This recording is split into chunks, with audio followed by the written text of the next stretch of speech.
Today, we become legends. So it definitely has been a while since my last entry in this series. With a new season rolling around, I like to wait a bit before making one of these despite the many requests that I get, because I don't want to jump the gun too early when the meta is still developing and have the video become obsolete 2 weeks after it going live. But the meta does seem to have settled quite a bit and the top picks for each role have emerged.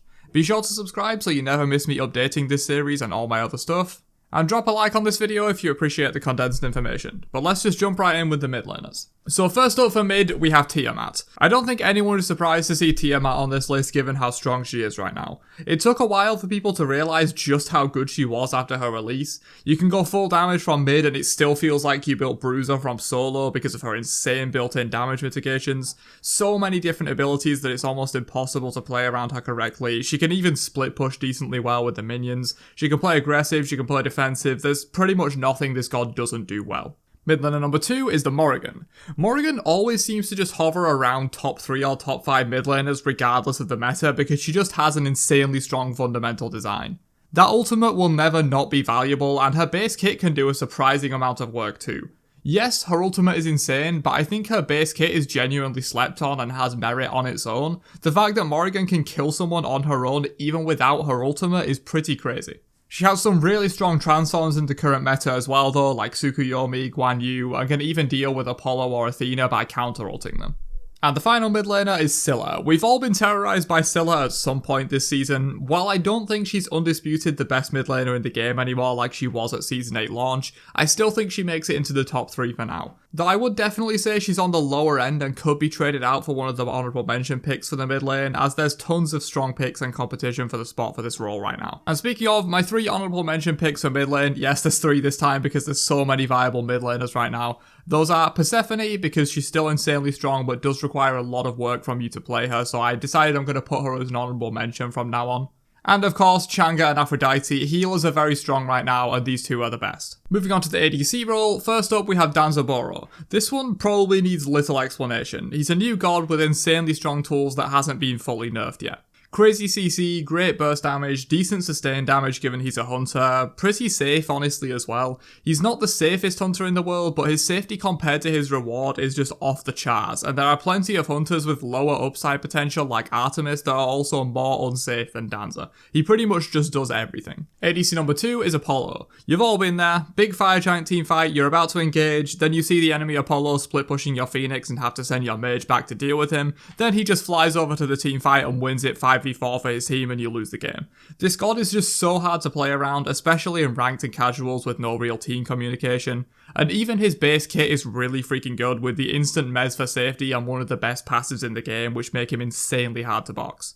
And of course, I have him in the ADC role here, but he can also play jungle, as I'm sure many of you have seen over the last few months.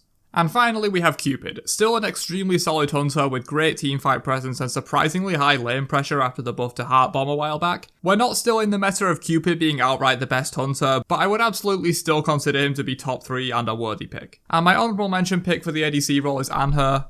When played well, this god can do amazing things and he works really well with the current ADC builds. Moving on to the jungle role, first up we have Tsukuyomi, a god that we haven't seen in a little while after he took some pretty severe nerfs following his insane release, but I would argue he's back on top of the jungle meta and you should be prepared to play around him or ban him if you're going to play ranked. His damage is just off the charts and he can do pretty much all of it from a super safe range, which is rare for an assassin. Suku's only real weakness is defensive mobility. Since his ult only jumps to enemies, if he gets caught out of position he can be fairly easy to kill. That is if he doesn't just kill you first though. Tsukuyomi's self-peel is just to hit you for 2000 damage within 5 seconds. Jungler number 2 is Set, still insanely strong if you know how to play him well. The burst damage is just out of this world, he's near impossible to escape once he gets rolling on your backline and can literally win team fights on his own even as a jungler or a solo laner. And yes, he works insanely well in solo and quite good in mid too. I just have him in the jungle section because I think that's his best role right now and I don't want to take up 2 spots with the same god. And finally, my third pick is Erlang Shen. This one might get a bit of flack, but it's my personal pick for this list. I usually lean more towards general sentiment, community tier lists and SPL results for these videos and leave my raw opinion for my own tier lists, but I see almost no one rating Erlang highly anymore and I think they're just wrong.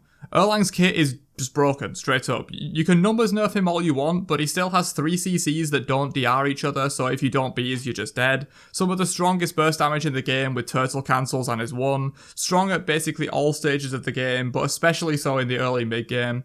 Crazy objective damage and structure push. There's almost nothing Erlang doesn't do, and I would argue he's the most slept on jungler right now. And my 2 honorable mention picks are Nemesis, who is still very strong. She's been strong for a while, and she's still super good.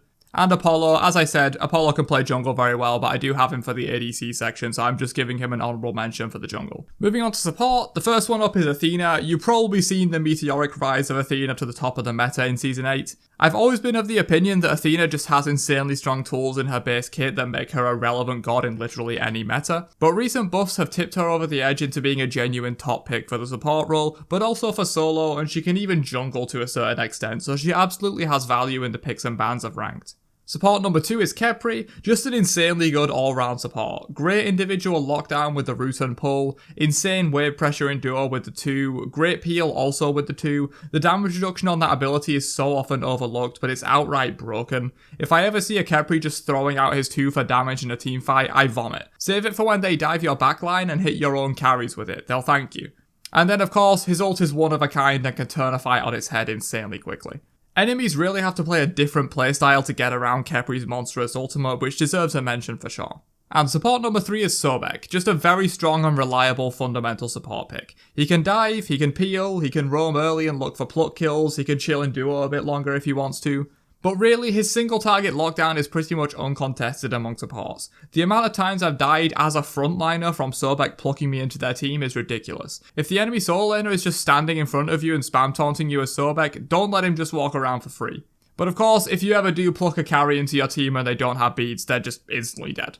And finally, my 2 honorable mention picks for support are Fafnir and Yamoja. Fafnir is one of those gods that I think is very strong regardless of the meta. He just has super good tools in his kit. I mean, his Dragon Form abilities are pretty much the best basic abilities in the entire game. Dragon Form Coerce literally is the best ability in the game in my opinion. And Yamoja, much like Persephone, I decided to start putting Yamoja in the honorable mention picks simply because she doesn't perform in a lot of the levels of play that I think you guys are in. So I think it's more honest of me to put her as an honorable mention and not a true top pick. And finally, we have the solo lane.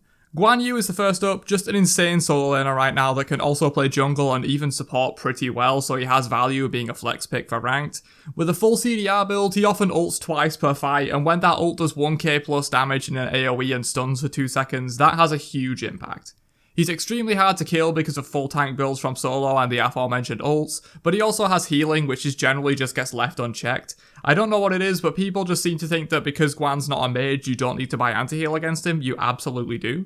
Pick number 2 is Kukulkan, a really solid all-round solo lane pick that you pretty much can't go wrong with. Tons of lane pressure, it's near impossible to lose lane as Kukulkan unless you're literally being camped.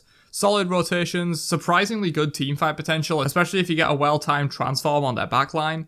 But people seem to forget that Kukulkan's ult is literally just a Sylvanas ult that doesn't root you, and also gives insane amounts of rage. That ability is just super strong. He also has built-in anti-heal, which is very useful right now given Guan being a top solo laner, and as I mentioned before, healers are being quite prevalent in the mid lane too. And the final solo lane pick is Sun Wukong, still hands down the most easy and reliable, safe solo laner in existence. I always recommend this god to people who are new to solo or get put on it in ranked because it's literally impossible to feed on this god. Between the insane poking, bird and ox form for escape, and the ult as a get out of jail free card, you had to be pretty much trying to die to actually do so on this god. This safety allows him to get away with things other solo laners can't, like diving insanely deep and or building more damage than your typical warrior to really threaten those enemy backliners. Wukong is still super strong. And finally, my 2 honorable mention picks for solo lane are Set, of course. As I said in the jungle section, Set works insanely well in solo, and if you want to play him there, I absolutely recommend it. And King Arthur, who I did argue was one of the top 3 solo laners for this season, but I think given how the meta's developed, he's probably not quite as strong as these other top 3, but he's very close. I definitely think you can't go wrong picking King Arthur in solo right now, especially with the Bluestone Pendant buffs that are coming up in the new patch. But that's it for the top 3 gods for every role in patch 8.3. Let me know what you think of the current meta. I think it's a pretty fun meta in my opinion. There's a lot of things you can get away with. Like I said, there's like several honorable mentions for a lot of these roles because